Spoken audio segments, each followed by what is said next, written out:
Oi, pessoal. Vamos para mais uma videoaula. Higiene, segurança do trabalho e ergonomia. Galerinha, a gente vai ver agora sobre a NR17, certo? A NR17 trata sobre a ergonomia. É um assunto assim um pouquinho extenso.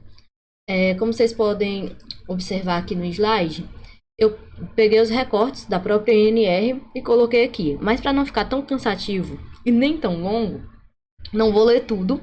Não, certo? Vou dar uma resumidazinha dos pontos principais que eu destaquei, mas vou deixar o documento disponível para vocês no aluno online de vocês e no grupo do WhatsApp, o documento todo. E claro, a videoaula, vou colocar no grupo do WhatsApp de vocês o link no aluno online e ela vai estar disponível no YouTube para vocês assistirem, certo?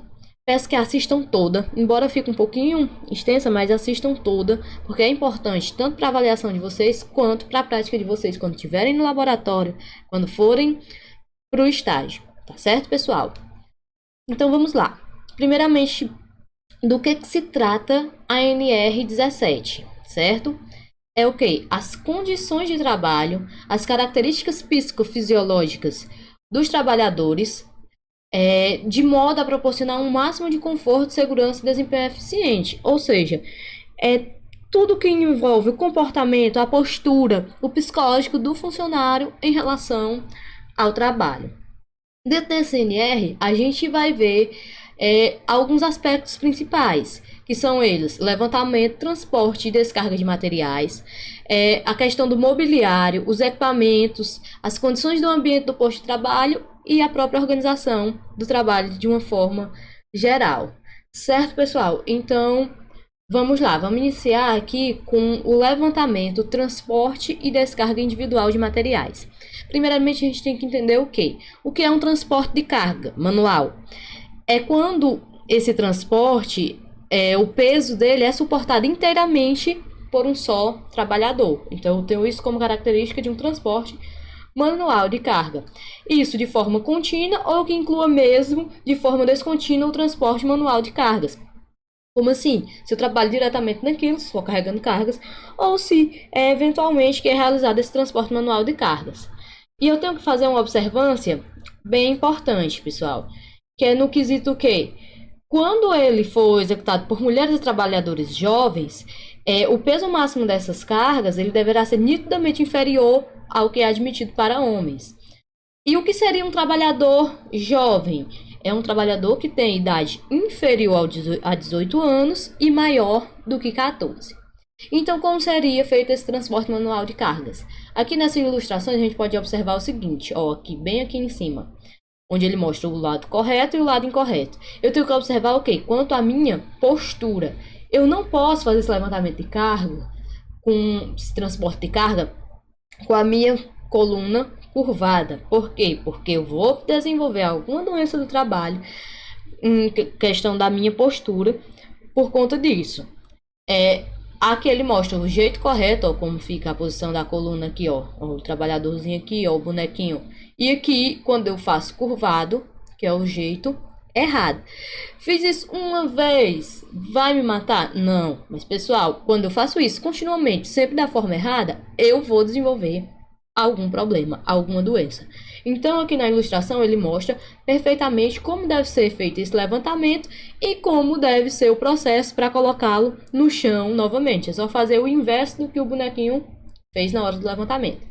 Certo? Até aqui, ok? Lembrando, pessoal, quando eu vou transportar uma carga que ela esteja bem pesada, eu vou precisar do auxílio de alguma vangote sobre trilhos, carros de mão, alguma coisa do tipo. Como, por exemplo, esse aqui da ilustração, esses carrinhos aqui podem estar auxiliando nesse transporte de cargas. Certo? Então, transporte manual de cargas é basicamente isso, certo? Aí eu vou agora para quê? Para o mobiliário dos postos de trabalho, ou seja, os móveis, as cadeiras em escritórios, a mesa, o meu computador, enfim, a parte de mobília do meu local de trabalho, ela também tem uma importância muito grande para a ergonomia, certo? Para mim não desenvolver nenhuma doença relacionada ao trabalho. Por exemplo, sempre que eu trabalho puder ser executado na posição sentado, é preferível. Mas em algumas situações não é possível. Mas sempre que for possível, prefira esse trabalho sentado. E ele deve ser planejado e adaptado ao trabalhador para estar nessa posição. Como assim? Se eu estou... meu antigo funcionário era uma pessoa bem alta, tal, lá minha cadeira. Então, minha nova contratação é um funcionário menor, eu tenho que adaptar aquela mobília àquele funcionário menor para que ele consiga desenvolver ali bem o seu trabalho e não venha desenvolver nenhuma doença. Então, tem que ser sempre planejado, sempre adequado ao funcionário, certo? As condições de boa postura tem que ter uns requisitos mínimos. Por exemplo, ter a altura e característica da superfície do trabalho compatíveis com o tipo de atividade, com a distância requerida dos olhos do campo do trabalho e da altura do assento. Ter fácil alcance e posicionamento e movimentação adequados dos segmentos corporais. Ou seja, tem que ter um bom espaço, um espaço favorável para realizar tudo isso. Certo, pessoal? Vamos aqui. Os assentos, ele tem que ter uma altura ajustável, característica com pouca ou nenhuma conformação, uma borda arredondada e o encosto levemente adaptado ao corpo e a proteção lombar, como por exemplo aqui. Por exemplo, estão vendo aqui, ó, a bordazinha dele aqui é arredondada. Aqui ele tem o encosto aqui, ó, que é igual à posição lombar. Minhas costazinhas ficam aqui bem certinha, beleza? Tem que ter um descansozinho do pé aqui. E se eu fico curvado dessa maneira, eu posso acabar aqui desenvolvendo alguma lesão. E é preferível que tenha também esse encosto para os braços, principalmente quando você está trabalhando com digitação. Certo, pessoal? Então, vamos lá. Para as atividades em que os trabalhos devem ser realizados sentados, é bom ter o quê? Um suporte para os pés, como eu estava falando para vocês. Aqui um suportezinho para os pés, para sempre ter um descanso, sempre. Principalmente se a pessoa for um pouco baixa e o assento não for proporcional a ela. Os assentos têm que ser ajustáveis, ó, como você vê aqui, onde eu vou poder ajustar da altura do trabalhador. E devem ser colocados, quando o trabalho é realizado em pé, devem ser colocados assentos para descanso, certo? E isso para todos os funcionários. É claro, você pode fazer um revezamento, não necessariamente todo mundo parar de uma vez e descansar, que possivelmente não tem assento para todo mundo. Mas tem que ter locais onde tem assento e feito um revezamentozinho para a galera ficar um pedacinho sentada tendo um pouco de descanso, porque você passar 8 horas do seu dia trabalhando na posição em pé é muito cansativo. E aqui, pessoal, só uma ilustraçãozinha para vocês entenderem melhor sobre essa parte de trabalho sentado. A distância ideal do seu monitor é mais ou menos o comprimento de um braço, do seu braço. Ou seja, a sua distância do seu olho para o monitor.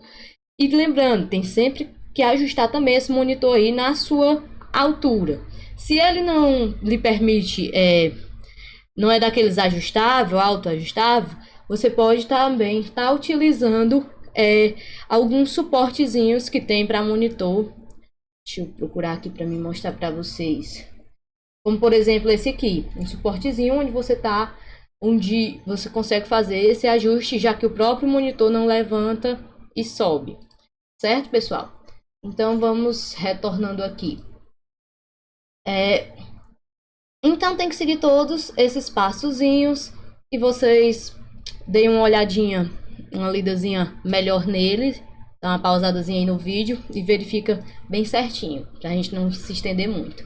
Os equipamentos dos postos de trabalho.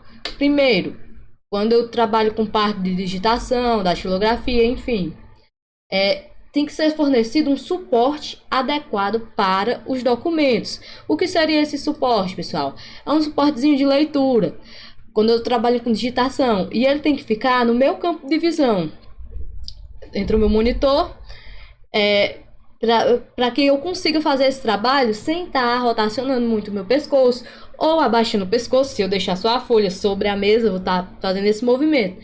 Então, para não desenvolver nenhuma lesão quanto a isso, é interessante ter esse suportezinho aqui, onde eu coloco a folhazinha que eu estou digitando, porque eu estou fazendo a leitura, e facilita o meu trabalho. E lembrando, esse documento tem que ser o quê? De fácil legibilidade. E é importante ser vedada a utilização, sempre que possível, né, de papel brilhante, para não ofuscar aí a vista da pessoa que está fazendo essa digitação. Beleza? Então vamos lá. As condições do mobiliário suficientes para permitir o ajuste da tela do equipamento e a iluminação do ambiente, protegendo contra reflexo e proporcionar corretos ângulos de visibilidade ao trabalhador. É importante sempre estar atento a essa parte. E o teclado, pessoal, tem que ser independente e ter mobilidade. Para quê? Para me ajustar de acordo com a pessoa que está trabalhando. Por quê? Porque se anteriormente está digitando alguém com os braços mais longos, então ele vai ajustar o teclado de acordo com ele. E por isso que é importante que esse teclado aqui seja flexível, consiga estar fazendo essa movimentação. E o meu espaço aqui, ó, de trabalho, eu consiga ter disponível tudo o que eu necessito para a realização daquele trabalho de uma forma bem espaçada, que não fique, digamos, desorganizado e muito apertado para o funcionário. Ele tem que ter o espaço para distribuir as suas ferramentas de auxílio sobre essa mesa, né? Vamos lá. O próximo ponto: condições ambientais, ou seja, o meu local de trabalho, o ambiente de trabalho, deve ter alguns pontos a ser destacados. Um dos principais é o quê? O nível de ruído, ou seja, o barulho que tem nesse local de trabalho. Tem um estabelecimentozinho na NBR 10.152, onde ele fala direitinho os níveis de ruídos em cada local. Deixa eu mostrar aqui para vocês. Vou destacar aqui para vocês, principalmente esse aqui, de escolas, né? Já que pega aí a nossa parte. Na biblioteca, sala de música e sala de desenho, o nível de ruído admitido é entre 35 e 45 decibéis. Já na sala de aula e laboratórios, é de 40 a 50 decibéis. E na circulação, que é na área externa, né, da escola, na área fora da sala de aula, enfim, de 45 a 55.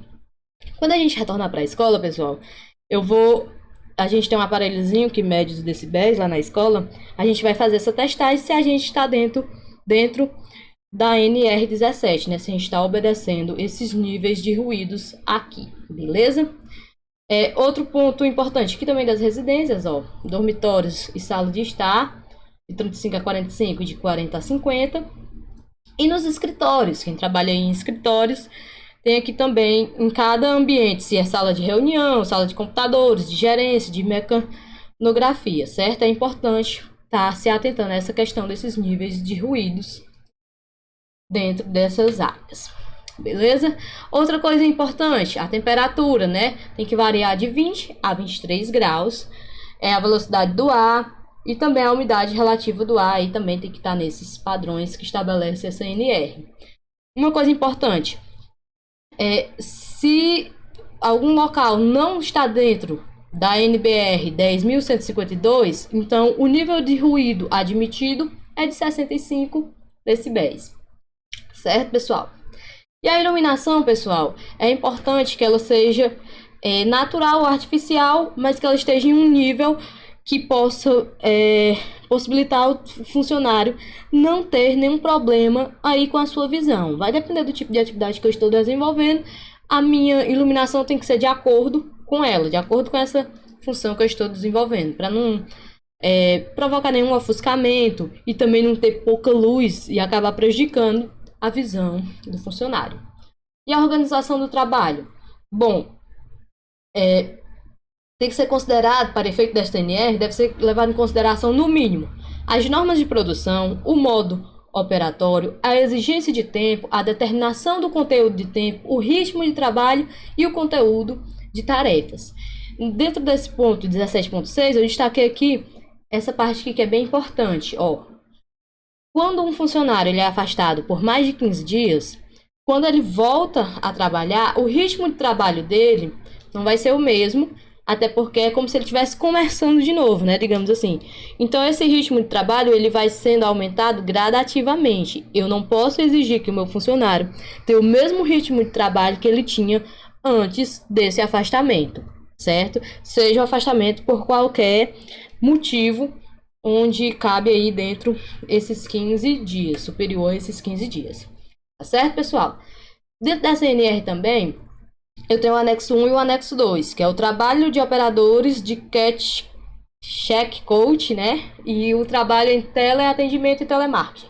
Eu não destaquei aqui dentro, no documento que eu vou enviar para vocês tem, só que como não é tanto da nossa área e para não se estender muito o vídeo, eu não destaquei. Mas vocês dêem uma lida no material, qualquer dúvida, vocês já sabem, só procurar no WhatsApp que eu tiro as dúvidas de vocês, tá certo? Aí aqui é só pra gente ver aí como é que vocês estão nas aulas online, né? Aqui mostra o modo correto de estar, o incorreto, e como provavelmente vocês estão nas aulas online, né? Que estão assistindo aí e realizando as tarefinhas de vocês. Então, pessoal, é isso. NR17. Qualquer dúvida, estou disponível no WhatsApp para tirar, certo? E bons estudos para vocês.